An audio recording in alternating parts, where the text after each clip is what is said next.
Si nunca te han llamado mujer imposible, desafiante, incorregible, ten fe, todavía hay tiempo para que esto suceda. La Autoronga Podcast.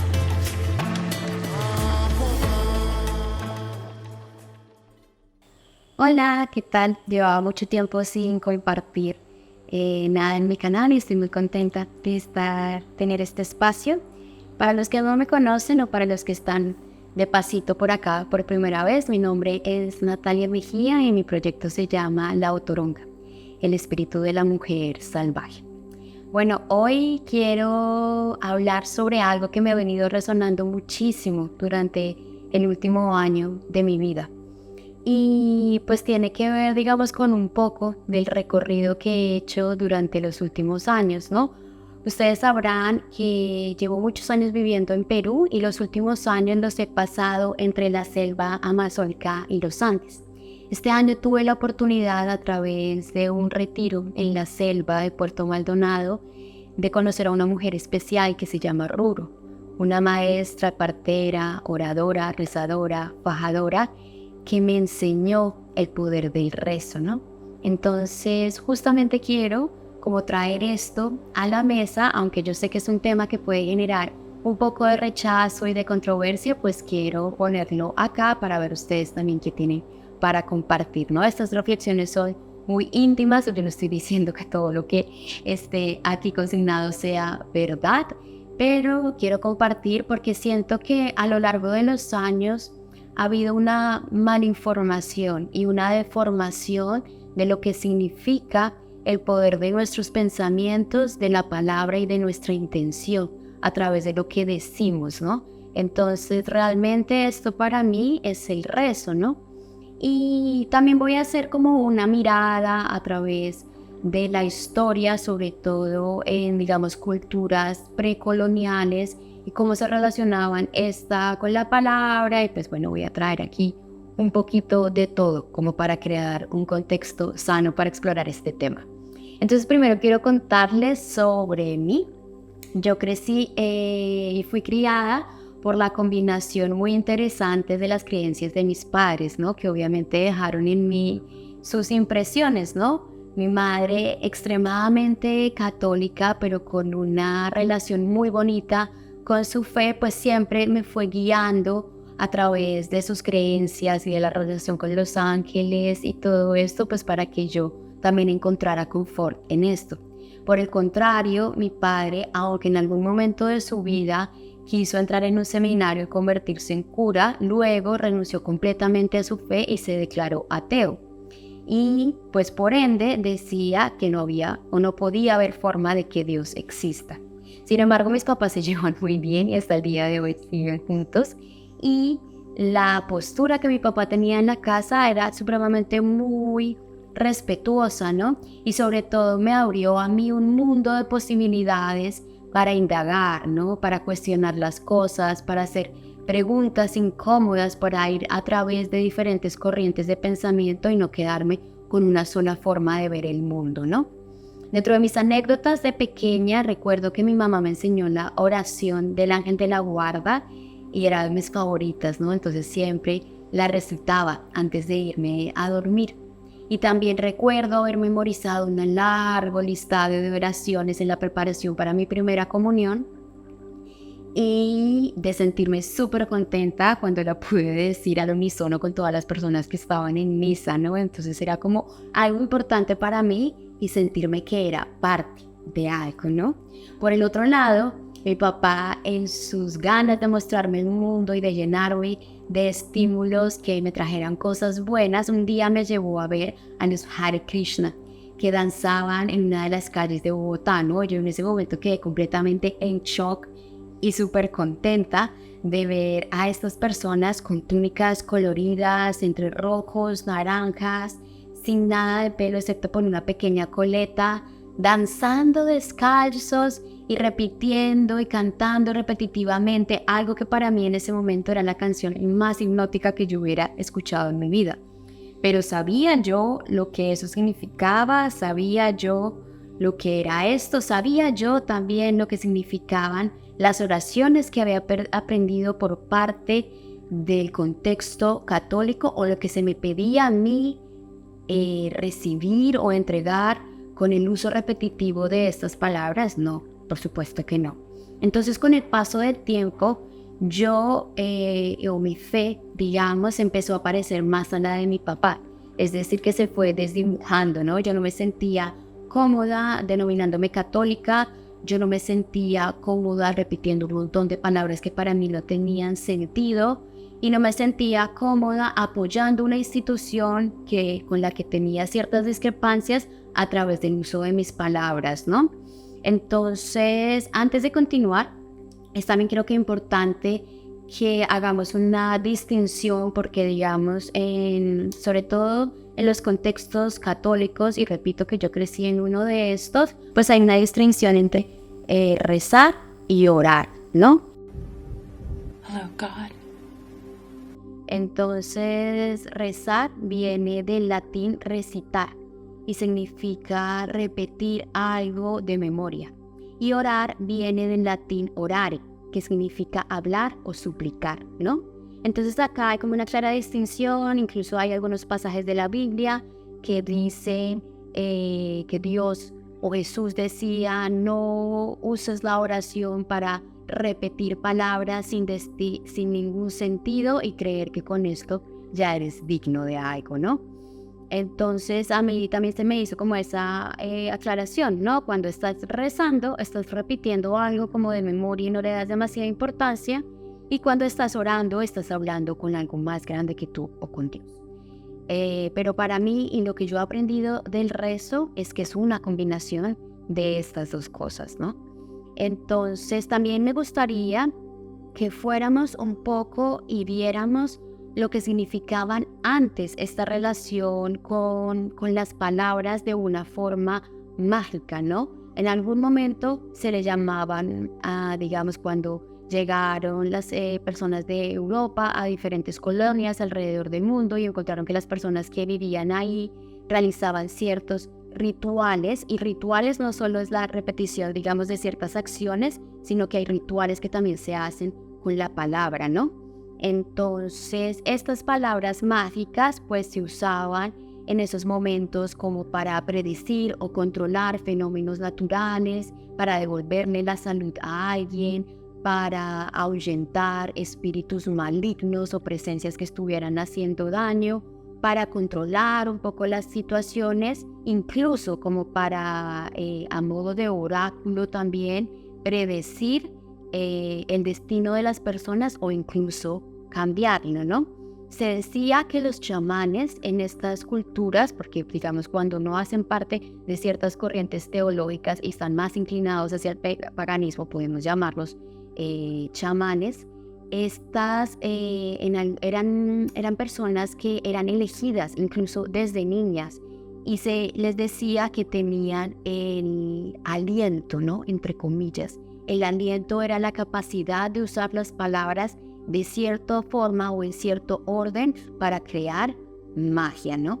Entonces, todos este tipo de rituales y todo este tipo de prácticas empezaron a ser condenadas en el momento de la colonia, ¿no? Con el triunfo del cristianismo, todas estas prácticas fueron condenadas porque decían que pretendían destruir la verdad y la absoluta conexión con Dios y fueron consideradas herejías. Entonces, obviamente, un montón de mujeres, de culturas, de personas perseguidas por tener ciertas prácticas y muchas de estas prácticas a través de la palabra. En este momento de la historia, digamos en el siglo XVII, pasó algo muy curioso. Aun cuando los médicos eran los únicos, digamos, que tenían el derecho de proclamar la salud o de alterar ciertas cosas del cuerpo en pro de la salud de las personas, hubo un médico que autorizó a los médicos locales que usaran el cráneo de una persona que había sido ahorcada para curar la epilepsia. Y esta misma persona dijo que las palabras traían sanación y que traían curación, porque el tono o la intención con el que se pronuncia algo puede ayudar a que una persona se sienta mejor, ¿no? Entonces decían que las palabras blandas podrían reducir la ira, que las palabras dulces podrían curar la melancolía y que por el contrario,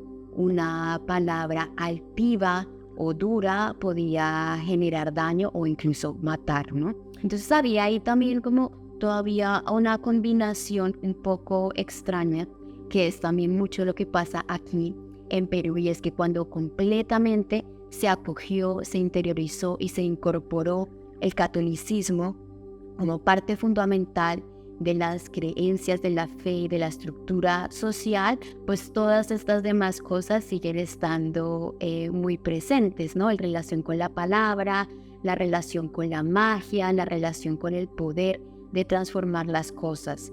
Antes no había como una distinción entre lo que era el rezar y el orar, lo que digo, era como los dos estaban unidos. Pero sí existían tres distinciones, que eran oraciones, ensalmos y conjuros.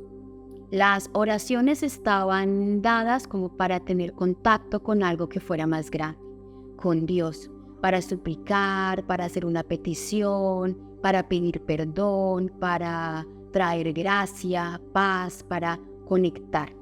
Los ensalmos estaban muchas veces usados con intenciones curativas.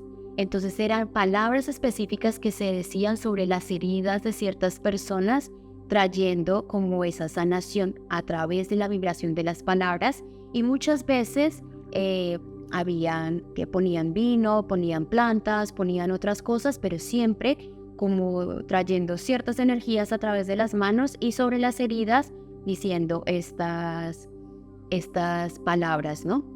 Y por último estaban los conjuros, que tienen como una intención mucho más autoritaria, de petición, ¿no? No se trata de conexión, de curar, de sanar, sino de pedir algo específico, ¿no? Entonces muchas veces era para adivinar algo, para encontrar un objeto perdido, para poder someter a una persona, para que los amantes no se separen, para traer mal sobre otra persona o fortuna sobre la propia. Y digamos que la oración y el ensalmo tenía un tono mucho más de súplica, un tono más benévolo, dulce, humilde, mientras que el conjuro era mucho más altivo y tenía, digamos, una intención de dominación, ¿no? Muchas veces se llamaban a fuerzas oscuras, demoníacas, habían palabras que iban en contra completamente de la cristiandad. Y por eso, digamos que ciertos temas de oraciones iban pasando, pero los temas que eran con conjuros estaban mucho más, digamos, relegados a la magia negra, a la brujería y a prácticas que eran y siguen siendo supremamente condenadas, ¿no? Entonces, digamos que este es un poco un abrebocas a lo que ha significado esto. Y yo acá no estoy haciendo una clase ni de historia, ni teológica, ni antropológica, pero para ponernos un poquito en contexto, ¿no? Porque lo que yo quería resaltar de esto es que a las palabras antes se les daba como mucho más poder, ¿no?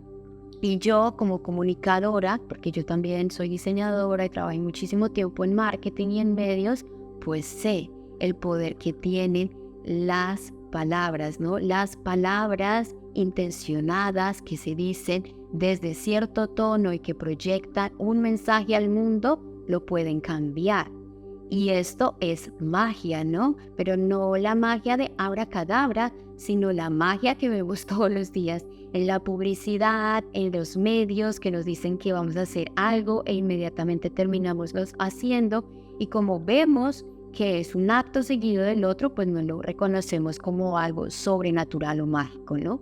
Mientras que en las culturas de antes, pues sí se le daba como muchísima relación a esto, y solo cierto tipo de personas, digamos, que tenían prácticas o que querían entregar algo al mundo, tenían, digamos, el poder, el conocimiento y el derecho de usar estas palabras, estos conjuros, estas oraciones y estos rezos en la sociedad, ¿no? Entonces eran sacerdotes, sacerdotisas, chamanes, personas con poderes especiales que transformaban la realidad a través de sus palabras, ¿no?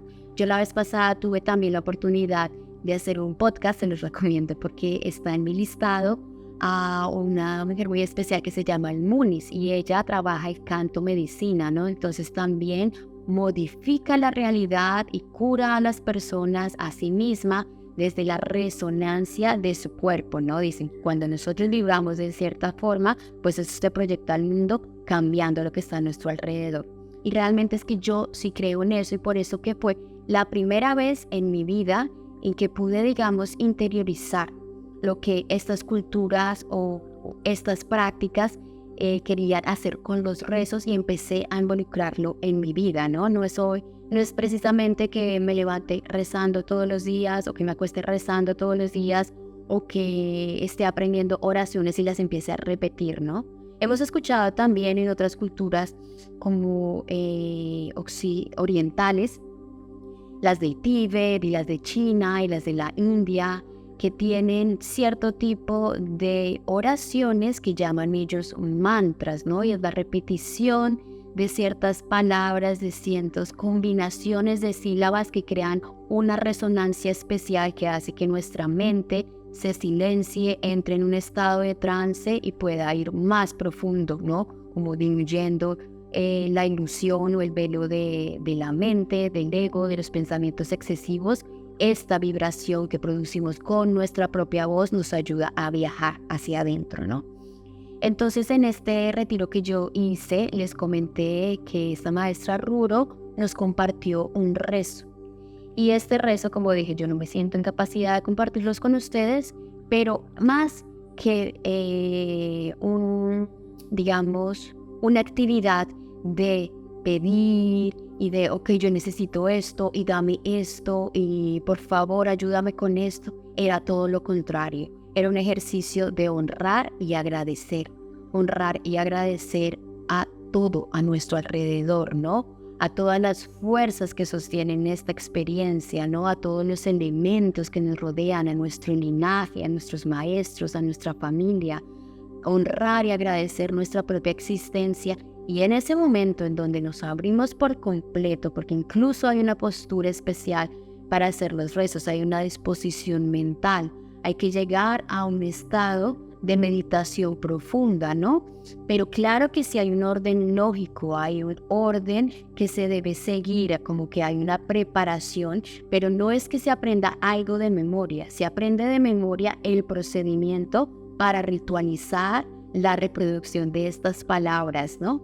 Y cuando ya entramos en ese estado, pues ahí sí podemos, digamos, conectarnos o pedir o agradecer o entregar, ¿no? Y yo creo que lo más bonito de los rezos que yo he descubierto es que nos ponen en una postura de ser muy pequeñitos, ¿no? De ser extremadamente chiquitos y decir, yo no puedo sola, yo no estoy sola, yo hago parte de algo que es más grande, donde hay otras energías, donde hay otros seres, donde hay otras dimensiones, donde hay otros estados que yo no puedo quizás ver con mi visión normal, pero que puedo muchas veces sentir y que si no veo y que si no siento, tengo fe y confío de que están ahí y que están no a mi servicio, pero que están alrededor para ayudarme, para soportarme, para guiarme, para enseñarme. Entonces yo me abro a esta disposición de decir, ok, yo acá soy supremamente pequeña, honro y agradezco profundamente por todo lo que está a mi alrededor, honro y agradezco incluso a mi alma, a mis decisiones, a mi camino, a todo lo que está alrededor y dejo que todo lo demás venga, porque también la magia del rezo es que no está todo predestinado, que no todo es como A más B más C, sino que en el proceso de hacerlo, pues un montón de magia empieza a ocurrir. Y yo creo que nosotros como sociedad, y por eso también que quiero compartir este mensaje, debemos recuperar el poder de nuestras palabras intencionadas, ¿no? Recordar que realmente cada palabra tiene el poder de construir o destruir, no solo realidades, sino a las personas que tenemos al frente, ¿no? de saber que todas estas palabras vienen de nuestros pensamientos primero, ¿no? Entonces, en la medida en que mis pensamientos sean limpios y son buenos, en la medida en que mis palabras sean limpias y son buenas, pues mis acciones van a ir en consecuencia de estas dos anteriores, ¿no? Entonces, yo creo que debemos volver a conectar con la magia de nuestras palabras, y sea cual sea nuestra fe, porque yo no me considero en este momento de mi vida una persona católica, pero tampoco rechazo el catolicismo, ¿no? Yo siento que mis prácticas de alguna forma están más ligadas hacia experiencias que están en relación con la tierra, con los elementos, con las plantas, con las medicinas naturales, que por algunos sería paganismo o lo que sea, o vegetalismo, naturalismo, no lo sé. Y no creo que esto realmente importe en el mensaje que yo estoy diciendo, ¿no? Porque sea cual sea nuestra fe, si soy católica o musulmana, o judaísta o budista, o pagana, o cualquier cosa, la palabra y nuestra experiencia humana siempre va a estar presente, ¿no? Entonces, todas estas prácticas y nuestra vida misma está en relación directa con la comunicación y con la palabra, ¿no? Entonces, en la medida en que aprendemos a retomar el poder y la responsabilidad de lo que decimos al mundo, pues yo creo que muchas cosas van a empezar a cambiar alrededor, ¿no? Yo tengo una pequeña práctica en la mañana, cuando me siento a meditar, el primer minuto, los primeros 2 minutos, son una plegaria cortitita, dando absolutas gracias por ese día, por lo que tengo a mi alrededor, por la salud de mi cuerpo, por el espacio por donde vivo, por el alimento, nuevamente honrando y agradeciendo diariamente por toda mi experiencia, ¿no? Y luego también pido permiso para entrar en un estado profundo de conexión conmigo misma e ir poquito a poco diluyendo la ilusión de esta experiencia, ¿no? O el misterio, porque realmente esto es un misterio, ¿no? Entonces, bueno, realmente quería compartir esto, que creo que está muy ligado al contenido de mi canal, y de recuperar ese rugido interior, esa intuición, ese magia y sabiduría que viene desde adentro, y el poderla expresar al mundo para hacer que nuestra vida sea mejor. Yo tengo que decir que desde que estoy practicando los rezos, y creo que es algo en lo que quiero seguir profundizando, pues que muchas cosas bonitas han empezado a pasar en mi vida, pero sencillamente no quiero atribuir esto a que estoy en una caldera cocinando como las brujas de antes, un montón de cosas, aunque a veces sí, pero lo que quiero es compartir que cuando empezamos a pensar de ciertas formas y a permitir que esa vibración se proyecte a través de nuestra voz, recuperamos la soberanía de nuestras voces, de nuestro poder de crear, de nuestra creatividad hacia el mundo, pues es que realmente la magia empieza a suceder frente a nuestros ojos, ¿no? Entonces, pues nada, realmente un gusto compartir este espacio con ustedes. Por favor, déjenme comentarios al respecto de cuál es su relación con la palabra, con los rezos, con la magia, cómo está presente en sus vidas. Y pues nada, espero que nos veamos muy pronto, próximamente, y gracias.